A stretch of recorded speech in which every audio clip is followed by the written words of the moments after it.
ஆயக்கலைகள் 64 அதில் ஒரு முக்கிய கலையான ஜோதிட கலையின் மூலமாக என்னுடன் இணைந்துள்ள அன்பு நேயர்களுக்கு இனிய வணக்கம்ங்க. மீனராசி நேயர்களுக்கு புதுசாக அப்படி என்ன இருக்க போகுது, எப்பவும் போல வாழ்க்கை கீழேயே தான் போகுது அப்படின்னு கதரும் நேயர்களுக்கு ஒரு நல்ல செய்தி காத்திருக்குதுங்க. அந்த செய்தியை தெரிஞ்சுக்கிறதுக்கு முன்னாடி இந்த உலகை காக்கும் முருகப்பெருமானுடைய பாதம் தொட்டு வணங்கி வீடியோக்குள்ளே போகலாங்களா? என்னுடன் சேர்ந்து நீங்களும் இந்த மந்திரத்தை சொல்லிட்டே உங்களால் முடிஞ்சதுன்னா கமெண்ட் பாக்ஸில் ஒரு முறை கமெண்ட் பண்ணுங்க. ஓம் முருகா போற்றி, ஓம் முருகா போற்றி, ஓம் முருகா போற்றி. பழனி ஆண்டவா, செந்தூர் வேளவா, சீரும் போர் தளபதியே, சேவல் கொடி ராஜாவே, நீதான் ஐயா இந்த அப்பாவி மக்களை கஷ்டங்களிலிருந்து காப்பாற்றி காலம் முழுக்க கூடவே இருக்கணும். இவங்களுக்காக நான் தினமும் உங்ககிட்ட வேண்டிக்கிறேன். இவங்களுக்கு ஒன்றுனா நீதான் ஐயா பொறுப்பு. அப்படியே நான் சொல்லும் ஜோதிடமும் பலிக்க நீதான் ஐயா அருள் புரியணும். தினமும் உங்களுக்கு கிரகநிலை மாற்றத்தால் வரக்கூடிய சுப பலன்களை அறிய கட்டாயம் சப்ஸ்கிரைப் பண்ணி பெல் பட்டன் அப்புறம் ஆல் ஆப்ஷன் இருக்கும் அதையும் கொடுத்து வைங்க. ஒவ்வொரு பதிவும் உங்களைய வெற்றியடைய வைக்க வேண்டும் அப்படிங்கிற எண்ணத்தில் தாங்க போட்டுட்ருக்கோம். பிறருக்காகவே வாழ்ந்து மற்றவங்களோட கஷ்டத்தை தீர்க்கிறதுலையே தன்னோட சந்தோஷத்தை பார்த்து தங்களோட தேவைகளை கூட மறந்து வாழ்க்கையே ஒரு தியாகமாக வாழ்ந்துட்டுருக்க மீன ராசி அன்பர்களே, இது உங்களுக்கான ஒரு பதிவு. உங்கள் மனசில் இருக்கிற வழியையும் நீங்கள் செய்கிற தியாகங்களையும் என்னால் உணர முடியுது. உங்களுடைய அந்த ரொம்ப மென்மையான உள்ளம் யாருமே சரியாக புரிஞ்சுக்காம எவ்வளவு காயப்பட்டிருக்கோன்னு எனக்கு புரியுது. இந்த உலகத்தில் இருக்கிற எல்லா பாரத்தையும் நீங்கள் ஒருத்தரே தாங்கிட்டு போகிற மாதிரி ஒரு ஃபீலிங் இருக்கு இல்லையா? அவங்க மனசு ஒரு திறந்த புத்தகம் மாதிரி. ஆனால் அதை சரியாக வாசிக்க தெரிஞ்சவங்க ரொம்ப ரொம்ப கம்மி. அந்த ஒரு புரிதலுக்காக நீங்கள் ஏங்கிட்டுருக்கீங்க. இந்த தேடலில் நீங்கள் தனியாக இல்லை. இது ஒரு வரியை படிக்கும்போது இது நமக்காகவே எழுதின ஒரு வரி மாதிரி உங்களுக்கு இருக்குல்ல. மற்றவங்களுக்கு வழிகாட்டி கடைசியில் உங்களுக்கான வழியை நீங்கள் தொலைச்சிட்ட மாதிரி ஒரு உணர்வு. எல்லாருடைய பாரத்தையும் நீங்களே சுமந்து உங்கள் தோள்பட்ட வலிக்கிற மாதிரி ஒரு வேதனை. கொடுத்தே பழகி போய் உங்களுக்கென்று எதையுமே வாங்கிக்க தெரியாமல் தவிக்கிற ஒரு நிலைமை. உங்கள் இரக்க குணத்தை ஒரு பலவீனமாக பார்க்குற இந்த உலகத்தில் இந்த மாதிரி உணர்வுகளோடு இங்கே தனியாக இல்லை. உங்களை மாதிரி இருக்கிற உள்ளங்களுக்கு ஒரு ஆறுதலாக ஒரு வழிகாட்டியாக இருக்க தான் உங்களுக்கு நாங்கள் உதவ வந்திருக்கோம். சரி வாங்க, உங்கள் தியாகங்களை பற்றி இன்னும் கொஞ்சம் ஆழமாக பேசலாம். நீங்கள் பண்ணுற இந்த தியாகம் எல்லாம் உங்கள் இயல்பிலேயே இருக்கிற ஒன்றுங்க. இது உங்கள் மேலே இருக்கிற தப்பு கிடையாது. இதுதான் மீன ராசியோட அடையாளம். ஆனால் உங்கள் குடும்பத்துக்காக நண்பர்களுக்காகனு எல்லாத்தையும் விட்டு கொடுக்குற அதே குணம்தான் சில சமயம் உங்களுக்கு ஒரு பெரிய பாரமாக ஒரு சிலுவையாக மாறிடுது இல்லையா? உங்களுக்குன்னு ஒரு ஆசை இருக்கும், ஒரு கனவு இருக்கும். ஆனால் அதை விட முக்கியம் நீங்கள் நேசிக்கிற உங்களோட சந்தோஷம்னு நினச்சி எல்லாத்தையும் தள்ளி போட்டுக்கிட்டே வருவீங்க. கடைசியில் பார்த்தா உங்களுக்காக நீங்கள் வாழவே இல்லையேன்னு ஒரு டைம் வரும். உங்களை சூழ்ந்திருக்குதா? நீங்கள் ஒரு வழிகாட்டி கருணை காட்டுறது உங்கள் இயல்பு. ஆனால் அந்த கருணையே உங்கள் வீழ்ச்சிக்கு காரணமாக அமையுதா? ஒரு நிமிஷம் யோசிச்சு பாருங்களேன். நடுராத்திரியில் ரோட்டில் ஒரு வண்டி நின்றுச்சு. நமக்கு எதுக்கு வம்புன்னு நீங்கள் பாட்டுக்கு போயிருக்கலாம். ஆனால் உங்களால் அப்படி போக முடியல. உடனே இறங்கி போய் உதவி செய்கிறீங்க. உங்கள் நேரத்தை செலவு பண்ணுறீங்க. சில சமயம் உங்கள் காசையும் செலவு பண்ணுறீங்க. இந்த உதவியை வாங்கிட்டு ஒரு நன்றியோடு போனால் கூட பரவாயில்ல. ஆனால் சில நேரங்களில் நீங்கள் உதவி செஞ்சவங்களே உங்களை காயப்படுத்திட்டு போகிறாங்க. உங்களை யார் உதவி செய்ய சொன்னான்னு ஒரு கேள்வியை நீங்கள் கேட்டிருக்கீங்களா? அந்த ஒரு நொடி உங்கள் மனசு எப்படி வலிக்கும்னு எனக்கு தெரியும். இது உங்கள் வாழ்க்கையில் பல தடவை நடந்திருக்கும் இல்லையா? நீங்கள் பண்ணுற தியாகங்களுக்கு பின்னால் ஒரு தெய்வீகமான காரணம் இருக்குது. உங்கள் இயல்புக்கு பின்னால் என்ன ஜோதிட காரணம் இருக்குன்னு நம்ம இப்போ பார்க்கலாங்க. உங்கள் வழிகளை ஒரு குறையாக பார்க்காம ஒரு பெரிய நோக்கத்துக்கான படிக்கட்டாக பாருங்கள். உங்கள் கண்ணில் இருந்து வர ஒவ்வொரு சொட்டு கண்ணீருக்கும் ஒரு அர்த்தம் இருக்குது. நீங்கள் அனுபவிக்கிற ஒவ்வொரு வேதனைக்கும் பின்னாலையும் ஒரு பாடம் ஒளிஞ்சிருக்கா? இப்போ அந்த பாடத்தை நம்ம ஒன்றா சேர்ந்து கற்றுக்கலாம் வாங்க. ஜோதிடத்தில் காலபுருஷ தத்துவம்னு ஒன்று இருக்குது. அதில் கடைசி ராசி, அதாவது 12வது ராசி தான் மீனம். அதனாலேயே இது ஒரு மோசமான ராசி. மோசம்னா என்னங்க அப்படின்னு கேட்பீங்க. நீங்கள் ரொம்ப எல்லா ராசிக்காரங்களை விட கஷ்டப்படுறீங்க. அதனால தாங்க அப்படி சொன்னேன். எல்லாத்தையும் அனுபவிச்சுட்டு எல்லாத்தையும் இழந்து ஓகேங்களா, ஒரு பிடிப்பு இல்லாமல் வாழ்க்கையில் நீங்கள் இருக்கீங்க. குரு பகவானால் ஆடப்படுற ஒரு நீர் ராசி நீங்கள். அதனால் அனுபவங்கள் மூலமாக சில இழப்புகள் மூலமாக தான் இந்த ஆழமான ஞானத்தை நீங்கள் அடையணும்னு இருக்குது. மேஷத்துலேருந்து கன்னி வரைக்கும் உலக வாழ்க்கை, துலாம்லேருந்து மீனம் வரைக்கும் ஆன்மீக வாழ்க்கை. இதில் கடைசியாக இருக்கிறது நீங்கள் இந்த உலகத்தோட மொத்த அனுபவத்தையும் உங்கள் ஆன்மாக்குள்ளே சுமந்துக்கிட்டு இருக்கீங்க.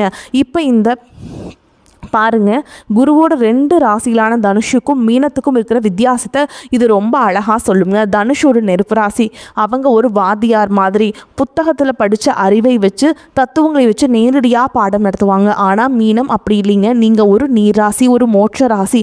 நீங்கள் பட்ட காயங்கள்லேருந்து, நீங்கள் சந்தித்த ஏமாற்றங்கள்லேருந்து கிடைச்ச அனுபவ அறிவை வச்சு தான் வழிகாட்டுவீங்க. உங்கள் வழிகாட்டுதல் வெறும் வார்த்தையாக இல்லாமல் ரொம்ப உணர்வு பூர்வமான ஆழமான ஞானமாக இருக்கும். அதனால தான் வழியில் இருக்கிற ஒருத்தர் தனுஷ் ராசிக்காரங்கிட்ட போகிறத விட உங்ககிட்ட வந்து ஆறுதல் தேடுறாங்க. ஏன்னா இந்த வழியை நீங்கள் ஏற்கனவே அனுபவிச்சிருப்பீங்கன்னு உங்களுக்கு தெரியும்.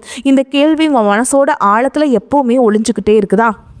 நீங்கள் யாருக்கு உதவி செய்கிறீங்களோ அவங்களே உங்களுக்கு துரோகம் செய்கிறது, யாரை காப்பாற்றணும்னு நினைக்கிறீங்களோ அவங்களே உங்களை காயப்படுத்துறது. இது ஏன் இப்படி நடக்குது? உங்கள் கருணையில் எந்த தப்பும் இல்லை, ஆனால் அதை யார்கிட்ட காட்டுறீங்கிறது தான் ரொம்ப முக்கியம். தண்ணியில் தத்தளிச்சிட்ருக்க ஒரு தேலையோ பாம்பையோ கருணைப்பட்டு காப்பாற்ற நினைக்கிறீங்க, அதை எடுத்து வெளியில் விடுறீங்க. ஆனால் அதோட குணம் என்ன? கொட்டுறது. அதோட குணத்தை காட்டுது. அதே மாதிரி தான் நீங்கள் உதவி செய்கிற சில மனுஷங்களுக்கும் அவங்க குணத்தை காட்டும் போது நீங்கள் காயப்படுறீங்க. உங்கள் மேலே இருக்கிற ஒரே தப்பு எல்லாரையும் உங்களை மாதிரியே நல்லவங்களாக நினைக்கிறது தான். இங்கே தான் ரொம்ப முக்கியமான ஒரு விஷயம் இருக்குதுங்க. நம்ம வழியில் மட்டும் ஏன் இவ்வளவு முள் இருக்குன்னு நீங்கள் வருத்தப்படலாம். ஆனால் அந்த முள்ளு குத்தின வழி உங்களுக்கு தெரிஞ்சாதானே மற்றவங்களுக்கு பார்த்தியே அந்த பக்கம் போகாத, அங்கே முள் இருக்குது குத்திடும்னு ஒரு உண்மையான அக்கறையோடு ஒரு ஆழமான அனுபவத்தோடு உங்களால் எச்சரிக்கை செய்ய முடியும். உங்கள் வேதனைகள் எதுவுமே வீண் கிடையாது. அது எல்லாம் மற்றவங்களை காப்பாற்றுறதுக்காக நீங்கள் கற்றுக்கிட்ட பாடங்கள், நீங்கள் வாங்கின தகுதிகள். நீங்கள் ஒரு வழிகாட்டியாக பிறந்திருக்கீங்க. உங்கள் காயங்கள் தான் உங்கள் கிரீடம், உங்கள் கண்ணீர் தான் உங்கள் ஞானத்தோட ஊற்று. சரி, இவ்வளோ வழிகளையும் சுமந்து மற்றவங்களுக்காகவே வாழ உங்களுக்கு செல்வ தடைகள் ஏன் வருது? அதை எப்படி சரி பண்ணுறது? இப்போ பார்க்கலாங்களா?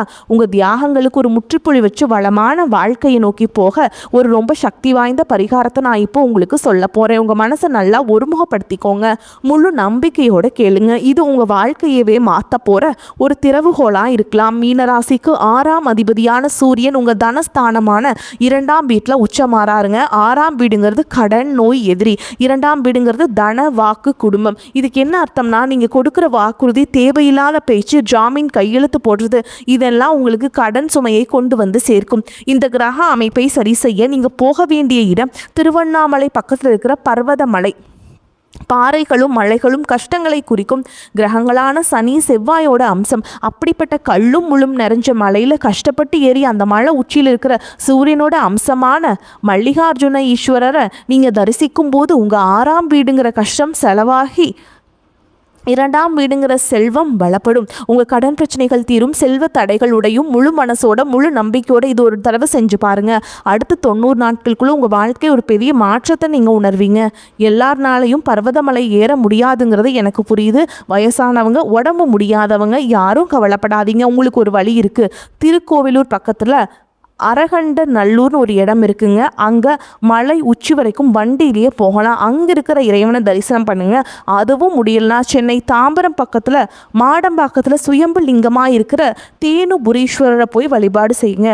நோக்கம் ஒன்று தான். உயரமான இடத்துல இருக்கிற சிவனையோ இல்லை தானே தோன்றிய சிவனையோ முழு மனசோட வழிபடுறது உண்மையான பக்திக்கு பலன் கண்டிப்பாக உண்டுங்க. பணம் வரதே ஒரு பெரிய சவால்னா வந்த பணத்தை கையில் தக்க வைக்கிறது மீனராசிக்கு இன்னொரு பெரிய சவால். கையில் பணமே நிற்க மாட்டேங்குதுன்னு வருத்தப்படுறவங்களுக்காக இதோ ஒரு ரொம்ப எளிமையான ஆனால் மிக சக்தி வாய்ந்த ஒரு பரிகாரம்.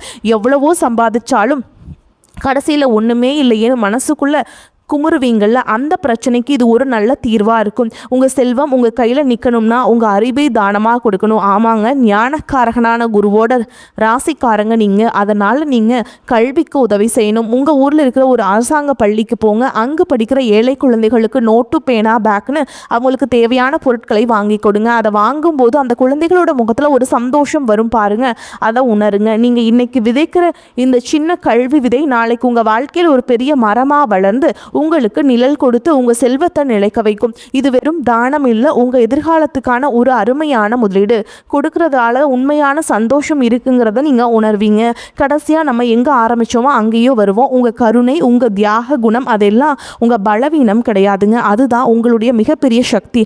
ஆனால் அந்த சக்தியை யார்கிட்ட எப்படி எப்போ எவ்வளோ காட்டணும் உங்கள் அனுபவங்கள் உங்களுக்கு கற்றுக் கொடுத்துருக்கு. அதை சரியாக பயன்படுத்திக்கிறது தான் உங்களுடைய இனி வரும் பயணம். இந்த ஒரு விஷயத்தை உங்கள் மனசில் ஆழமாக பதிய வச்சுக்கோங்க. நீங்கள் வழிகாட்ட பிறந்தவங்க. நீங்கள் பட்ட காயங்களும் வழிகளும் அனுபவங்களும் தான் இந்த உலகத்துக்கு வழிகாட்டுறதுக்கான உங்கள் தகுதிகள். உங்கள் சோதனைகளை மற்றவங்களுக்கு பாடமாகவும் உங்களுக்கு செல்வமாகவும் மாற்றி சக்தி உங்ககிட்டயே தான் இருக்குதுங்க. இனிமேல் உங்களை நீங்களே தாழ்வான்னு நினைக்காதீங்க. உங்கள் மதிப்பு ரொம்ப பெருசு. நீங்கள் கடந்து வந்த பாதை கரடு முரடாக இருந்திருக்கலாம், ஆனால் அதுதான் உங்களுக்கு ஒரு வைரமாக மாற்றியிருக்கு. இந்த உலகத்துக்கு ஒரு ஒளியாக இருக்குங்க. உங்களுக்கு கண்டிப்பாக இனி வரக்கூடிய நாட்கள் சூப்பரான நாட்களாக அமையுங்க. மார்ச் மாதத்துலேருந்து உங்களுக்கு வக்ர நிவர்த்தி சனி பகவான் அடைகிறதுனால உங்களுக்கு முழுவதுமாகவே வரக்கூடிய ஒரு 7 மாதங்களை பொறுத்த வரைக்கும் நல்ல ஒரு மாற்றம் அப்படிங்கிறது நிச்சயமாக உங்கள் வாழ்க்கையில் ஏற்பட போகுது. அதற்கடுத்து பார்த்தீங்கன்னா குருவுடைய வக்ர நிவர்த்தி எல்லா ராசிக்காரங்களுக்குமே பார்த்தீங்கன்னா குரு பகவான் நல்ல ஒரு உச்சத்திற்கு போனார் அப்படின்னா நல்ல ஒரு முன்னேற்றம்ங்கிறது இருக்க போகுது. ஆனால் இந்த மீன ராசிக்காரங்களுக்கு பார்த்தீங்கன்னா குரு பகவான் தான் ராசி அதிபதியாக இருந்தாலும் பொருளாதாரத்தில் நிறைய தடுமாற்றம் சிக்கல் எல்லாமே நீங்கள் அதிகப்படியாகவே சந்திச்சிருப்பீங்க. இதற்கு காரணம் பார்த்தீங்கன்னா உங்களுடைய ராசியில் குரு பகவான் பார்த்தீங்கன்னா இத்தனை நாட்களாக 2ஆம் இடத்துல இருந்ததுனால தான் பொருளாதாரத்தில் நிறைய பிரச்சனையும் சிக்கலையும் சந்திச்சிருப்பீங்க. ஆனால் தற்பொழுது குரு பகவான் பார்த்தீங்கன்னா 2ஆம் இடத்துலேருந்து 3ஆம் இடமான லக்னஸ்தானத்தை நோக்கி போறாருங்க. இதன் மூலமாக ஒட்டுமொத்த குரு பயிற்சி பலன்களும் தற்பொழுது உங்களுக்கு முழுமையாக கிடைக்க போகுது. இதன் மூலமாக பொருளாதாரத்தில் மிகப்பெரிய ஒரு மாற்றம் அப்படிங்கிறது கண்டிப்பாக உங்களுக்கு ஏற்பட போகுது. அதற்கடுத்து பார்த்தீங்கன்னா சுக்கிர பயிற்சியை பொறுத்த வரைக்கும் இது 12 ராசிகளுக்குமே பொது பலன்களாகவே பார்க்கப்படுது. இதன் மூலமாகவும் உங்களுக்கு ஒரு உச்சத்திற்கு போகக்கூடிய வாய்ப்புகள் பார்த்தீங்கன்னா இந்த சுக்கிர பயிற்சி காலகட்டங்களில் உங்களுக்கு ஏற்பட போகுது. அதற்கடுத்து பார்த்தீங்கன்னா உங்களுக்கு ராகு கேது பயிற்சி. ஐயோ, ராகு கேது பயிற்சின்னு சொன்னாவே பார்த்தீங்கன்னா எல்லாருமே பயப்படுவாங்க. அந்த அளவுக்கு இந்த ராகு கேது காலகட்டம் அப்படிங்கிறது ஒரு நெகட்டிவான ஒரு காலகட்டமாகவே பார்க்கப்படுது. இந்த டைமில் நீங்கள் ஏதாவது ஒரு பிஸ்னஸ் ஸ்டார்ட் பண்ணுறீங்க, இல்லை ஏதாவது நல்லது பண்ண போனீங்க அப்படின்னா அந்த இடத்துல முழுக்க நெகட்டிவாக மட்டுமே நடக்கும். ஆனால் தற்பொழுது நடக்கக்கூடிய இந்த ராகு கேது காலகட்டம் அப்படிங்கிறது உங்களுக்கு அப்படியே ப்ளஸ்ஸாக மாறி செயல்பட போகுது. ஏன்னா இந்த டைமில் பார்த்தீங்கன்னா உங்களுக்கு 5 வருட கிரகங்களுடைய சேர்க்கை ஒன்றாக இருக்கிறதுனால இந்த ராகு கேது காலகட்டம் அப்படிங்கிறது உங்களுக்கு நல்ல ஒரு தொடக்க காலகட்டமாகவே உங்களுக்கு பார்க்கப்படுது. இதன் மூலமாக பார்த்தீங்கன்னா கடந்த காலகட்டங்களில் உங்கள் வாழ்க்கையில் நீங்கள் எதை எல்லாமே இழந்துட்டு கஷ்டப்பட்டு வருத்தப்பட்டு இருக்கீங்களோ அது அனைத்தும் திரும்ப பெறக்கூடிய ஒரு காலகட்டமாகவே பார்க்கப்படுது. கடந்த காலகட்டங்களில் நல்ல ஒரு வேலைங்கிறது கிடச்சிருக்காது. ஏதோ ஒரு கிடைக்கிற வேலைக்கு ஒரு 10,000 சம்பளத்துக்கோ 15,000 சம்பளத்துக்கோ பிடிக்காத ஒரு வேலையை குடும்ப கஷ்டத்துக்காக அவர் வழியே இல்லாமல் செஞ்சுட்டு இருந்திருப்பீங்க. ஆனால் இனி வரக்கூடிய நாட்களில் நீங்கள் படித்த படிப்புக்கு ஏற்ற மாதிரியும் உங்களுக்கு பிடிச்ச மாதிரியும் நீங்கள் ஒரு அரசாங்க வேலைக்கு ட்ரை பண்ணாலும் சரி, இல்லை ஒரு ஐடி ஜாபோ ப்ரைவேட் ஜாபோ பேங்க் ஜாபோ நீங்கள் எங்கே வேலைக்கு ட்ரை பண்ணாலும் அந்த ஜாப் அப்படிங்கிறது உங்களுக்கு நிச்சயமாக கிடைக்க போகுதுங்க. கோர்ட்டு கேஸுன்னு ரொம்ப நாட்கள் அலைஞ்சிட்டு இருக்க நபர்களுக்கு விரைவில் உங்களுக்கு சாதகமாகவே தீர்ப்பு வரும். சொத்து பிரச்சனையும் உங்களுக்கு சாதகமாகவே முடியும். சனி பகவானுடைய பார்வை உங்களுக்கு நேரடியாகவே இருக்குது. இதன் மூலம் வருமானம் அப்படிங்கிறது பல வழிகளில் வரும். தொழிலில் லாபம் சற்று அதிகமாகவே கிடைக்கும். அரசியல்வாதிகளை பொறுத்த வரைக்கும் புதிய பொறுப்புகள் புதிய பதவிகள் எல்லாமே தானாகவே உங்களை சேரும். ராகு கேதுவால் உங்களுடைய செல்வாக்கு உயரும், உடல் ஆரோக்கியம் மேம்படும், சங்கடங்கள் நீங்கும். மறைமுகமாக உங்கள் தொழில் வாழ்க்கையிலும் சரி இல்லற வாழ்க்கையிலும் சரி நிறைய நபர்கள் தொல்லை கொடுத்துருப்பாங்க. இனி அவங்களுடைய தொந்தரவுங்கிறது முழுவதுமாகவே இருக்காதுங்க. கடந்த காலகட்டங்களில் நீங்களும் ஒரு கம்பெனியில் இரவு பகல் பார்க்காம உழைச்சிட்டு இருந்திருப்பீங்க. உங்களுடைய சொந்த கம்பெனியை நினச்சி வேலை செஞ்சுருப்பீங்க. ஆனால் உங்களுக்கு இதனால் வரைக்கும் சரியான ஒரு அங்கீகாரம் அப்படிங்கிறது கிடைச்சிருக்காது. உங்களுக்கு அப்புறமோ உங்கள் கூடயோ நிறைய நபர்கள் வேலைக்கு வந்திருப்பாங்க. அவங்களுக்கு நிறைய சலுகைகள் எல்லாமே கிடைச்சி நல்ல ஒரு முன்னேற்றத்திற்கு போயிருப்பாங்க. ஆனால் நீங்கள் மட்டும் எப்படி வேலைக்கு போய் சேர்ந்தீங்களோ அதே மாதிரி தான் இன்னைக்கு வரைக்குமே இருந்திருப்பீங்க. இனி வரக்கூடிய நாட்களில் உங்களுக்கு சம்பள உயர்வு பதவி உயர்வு உங்களுக்கு மேலே இருக்கக்கூடிய அதிகாரிகளுடைய ஆதரவு முதற்கொண்டு உங்களுக்கு கிடைக்க போகுதுங்க. இனி உங்கள் வார்த்தைக்கு மதிப்பு மரியாதை கிடைக்கும். அந்தஸ்தில் நீங்கள் எதிர்பார்த்த உயர்வுக்கு போக போகிறீங்க. இனி நினைச்சது எல்லாமே நடக்கும். தொழில் வியாபார தடைகள் அனைத்தும் விலகும். லாபம் அதிகமாக கிடைக்கும். முன்னேற்றம் உண்டாகும். வரவேண்டிய பணம் விரைவில் கைக்கு சேரும். குடும்பத்தில் நெருக்கடிகள் விலகும். செல்வாக்கு அந்தஸ்து உயரும். வெளிநாட்டு முயற்சிகள் வெற்றியை தரும். தெய்வ சிந்தனை அதிகமாகும். பெரியோர்களுடைய உதவிகள் கிடைக்கும். உறவுகளில் இருந்த சண்டை சச்சரவு முழுவதுமாகவே விலகும். புதிய நண்பர்கள் உங்களுக்கு உதவி செய்வாங்க. தொழிலில் ஏற்பட்ட நெருக்கடிகள் நீங்கும். முடங்கி கிடந்த நிறுவனங்கள் மீண்டும் இயங்கும். வியாபாரத்தில் எதிர்பார்த்த லாபம் கிடைக்கும். புதிய தொழில் தொடங்கக்கூடிய முயற்சிகள் கண்டிப்பாக உங்களுக்கு வெற்றி தரும். கடந்த காலகட்டங்களில் திருமண நிலை அப்படிங்கிறது பார்த்திங்கன்னா உங்களுக்கு நிறைய பிரச்சனையும் சிக்கலையும் பெரும்பாலும் சந்திச்சிருப்பீங்க. இதில் குறிப்பாக பார்த்திங்கன்னா பெண்களுக்கு ஏதாவது வகையில் திருமணம் அப்படிங்கிறது அலைஞ்சிருது. ஆனால் ஆண்கள் தான் ரொம்ப ரொம்ப பாவம். அடிச்சு பிடிச்சி நிச்சயதார்த்த வரைக்கும் போனால் கூட அக்கம் பக்கம் இருக்கவங்க தெரிஞ்சவங்களுக்கு எடுத்து வரக்கு நிறைய நபர்கள் இருக்காங்க. அதுவும் மட்டும் இல்லாமல் ஜாதகத்திலையும் பார்த்திங்கன்னா சுத்த ஜாதகம் ராகு கேது ஜாதகம் செவ்வாய் ஜாதகம் இருக்கிறதுனால திருமண தடை அப்படிங்கிறது அதிகமாகவே உங்களுக்கு ஏற்பட்டுருக்கு. வரக்கூடிய நாட்கள் இது அனைத்தும் நிவதியாகி நிச்சயமாக நீங்கள் திருமண வாழ்க்கைக்குள்ளே அடி எடுத்து வைக்க போகிறீங்க. வாழ்க்கை துணையை இழந்த மீனராசி ஆண்களோ பெண்களோ அடுத்து இரண்டாவது திருமணம் அதாவது செகண்ட் மேரேஜ் பண்ணலாமா வேண்டாமா அப்படிங்கிற மிகப்பெரிய குழப்பத்தில் இருப்பீங்க. அப்படி இரண்டாவது திருமணம் பண்ணும்போது சொந்தக்காரங்க தப்பாக பேசிடுவாங்களா, ஊர்க்காரங்க தப்பாக நினச்சிருவாங்களா, அவங்க என்ன நினைப்பாங்க இவங்க என்ன நினைப்பாங்க அப்படின்ட்டு நிறைய நபர்கள் இரண்டாவது திருமணத்தை பற்றி யோசிக்காமல் இருக்கீங்க. இப்போ இருக்கக்கூடிய பொருளாதார சூழலும் இப்போ இருக்கக்கூடிய காலகட்டத்தையும் வச்சு பார்க்கும்போது ஒரு சிங்கிள் பேரண்டாலும் சொசைட்டியில் சர்வே பண்ணுறது ரொம்ப ரொம்ப கஷ்டங்க. நீங்கள் எதிர்பார்த்த மாதிரியே நல்ல ஒரு மறுவாழ்க்கை அப்படிங்கிறது நிச்சயமாக உங்களுக்கு அமையுங்க. மேலும் உங்களை பொறுத்த வரைக்கும் நட்சத்திர பலன்களை பார்க்கலாங்க. அந்த வகையில் பூரட்டாதி நட்சத்திரம் 4ஆம் பாதம். உங்களை பொறுத்த வரைக்கும் எல்லா வசதிகளும் உண்டாகும். நோய் நீங்கி ஆரோக்கியம் பெறுவீங்க. மனதில் தைரியமும் தன்னம்பிக்கையும் பிறக்கும். தாயின் உடல் ஆரோக்கியத்தில் கவனம் தேவை. நண்பர்கள் உறவினர்கள் மூலம் உதவிகள் கிடைக்கும். தந்தையுடன் மனஸ்தாபம் ஏற்படலாம். எதிர்பாராத காரிய தடைகள் வரும். வாகனங்களில் செல்லும் பொழுது மிகவும் கவனம் தேவை. அடுத்ததாக உத்திரட்டாதி நட்சத்திரம். தொழில் வியாபாரத்தில் சுமாரான போக்கு காணப்படும். புதிய ஆர்டர்கள் கிடைப்பதில் தாமதம் ஏற்படலாம். உத்தியோகத்தில் இருப்பவர்கள் நம்பிக்கையுடன் செயலாற்றுவதன் மூலம் நன்மைகள் அடைவீங்க. அலுவலக பணிகளில் தாமதம் ஏற்படலாம். குடும்பத்தினருக்கு தேவையான பொருட்களை வாங்குவீங்க. கணவன் மனைவிக்கிடையே ஒற்றுமை காணப்படும். பிள்ளைகளின் கல்வி அவர்களது செயல்களில் கவனம் செலுத்துவீங்க. அடுத்ததாக ரேவதி நட்சத்திரம். உங்களை பொறுத்த வரைக்கும் பெண்களுக்கு எதிலும் எதிர்பாராத தடைகள் உண்டாகலாம்.